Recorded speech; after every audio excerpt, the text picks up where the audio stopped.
Professor Ganga साहेब मीणा भी हमारे साथ जुड़ रहे हैं, जो आदिवासी विचारक हैं। आपका बहुत बहुत स्वागत है।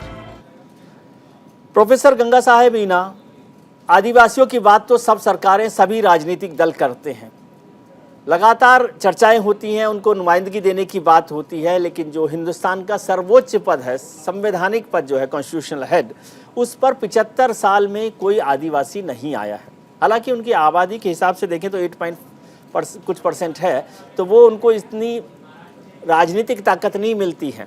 लेकिन क्या आपको लगता है कि जिस तरह से हमें प्रतिनिधित्व मिलना चाहिए, आदिवासियों की ज़रूरत है? आज आज़ादी का जब हम अमृत महोत्सव मना रहे हैं तो वहाँ राष्ट्रपति आदिवासी हो। बिल्कुल, बहुत अहम सवाल है और मैं धन्यवाद करता हूं आपका कि आपने सवाल को उठाया और एक मुख्यधारा का सवाल बनाया। देश को न केवल आदिवासी राष्ट्रपति की आवश्यकता है, बल्कि हर क्षेत्र में आदिवासियों के उचित प्रतिनिधित्व की आवश्यकता है। लेकिन हम देखते हैं कि लोकसभा में 47 आदिवासी सीटें आरक्षित होने के बावजूद आदिवासियों की आवाज़ कहीं ना कहीं पार्टियों के नेतृत्व के नीचे दब जाती है। तो अब समय आ गया है कि हम अपने लोकतंत्र को समावेशी बनाएं, इंक्लूसिव बनाएं और इसके लिए सबसे पीछे छूट गए लोगों को हम साथ में लेकर के आएँ। तो ये एक अच्छा संकेत है कि पिछले कुछ दिनों से आदिवासी को राष्ट्रपति का उम्मीदवार बनाए जाने के लिए लगातार चर्चाएं हो रही हैं और आज की मीटिंग भी इसमें निर्णायक हो सकती है। और मैं समझता था कि ये पहल कांग्रेस करेगी कभी, लेकिन ये दिलचस्प है और राजनीति तो बहुत सारे ऐसे चीज़ों का मेल है जहाँ पे आपको नई नई अद्भुत चीज़ें दिखाई पड़ सकती है।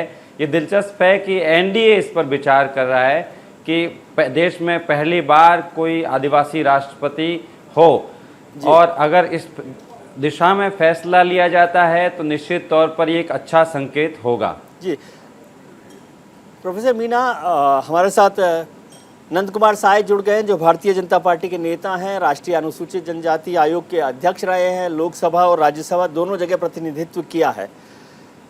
साय साहब, आपका बहुत बहुत स्वागत है। आपको लोकसभा राज्यसभा में मैं देखता रहा हूँ कि आपकी एक्टिव जो भूमिका रही है, और अनुसूचित जनजाति आयोग में भी। हमारे साथ प्रोफेसर मीणा भी जुड़े हुए हैं।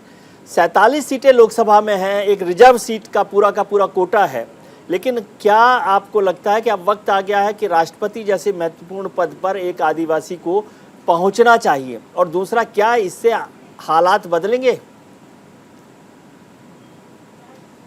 मुझे ऐसा लगता है कि ये विचार हो रहा है, ये भी एक महत्वपूर्ण बिंदु है जी, पड़ाव है। हालांकि जनजाति समाज जी, ये लोकसभा, राज्यसभा, विधानसभा सबों में आरक्षण की व्यवस्था है जी, लेकिन चूंकि राष्ट्रपति बहुत बड़ा पद है, संवैधानिक सबसे बड़े प्रमुख हैं, ऐसे समय में बहुत जगह और लोगों से भी मेरी चर्चा हो रही थी और लोग भी इस तरह की बात करते हैं, लेकिन विचार तो जो राजनीतिक दल हैं उनको करना पड़ेगा और उनको सोचना पड़ेगा कि इतनी बड़ी आबादी है जनजाति वर्ग के, आदिवासी समाज की, तो क्या कभी इस वर्ग से राष्ट्रपति नहीं बनाया जा सकता?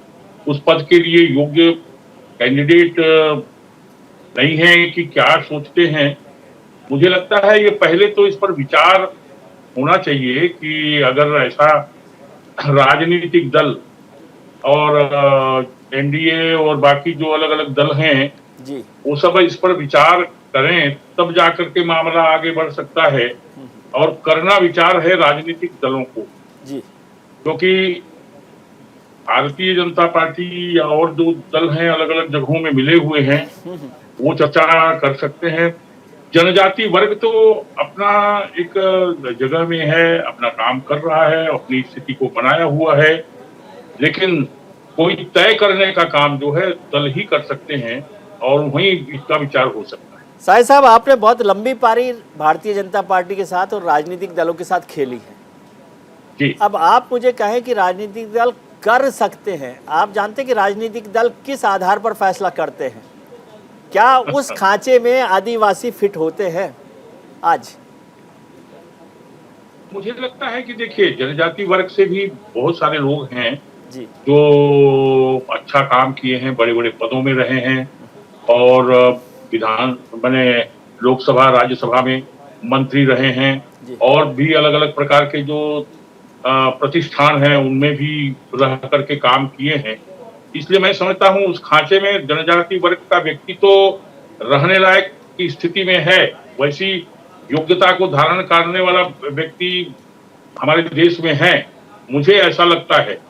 लेकिन अब विचार करने का विषय जो है, वो है आगे चलकर।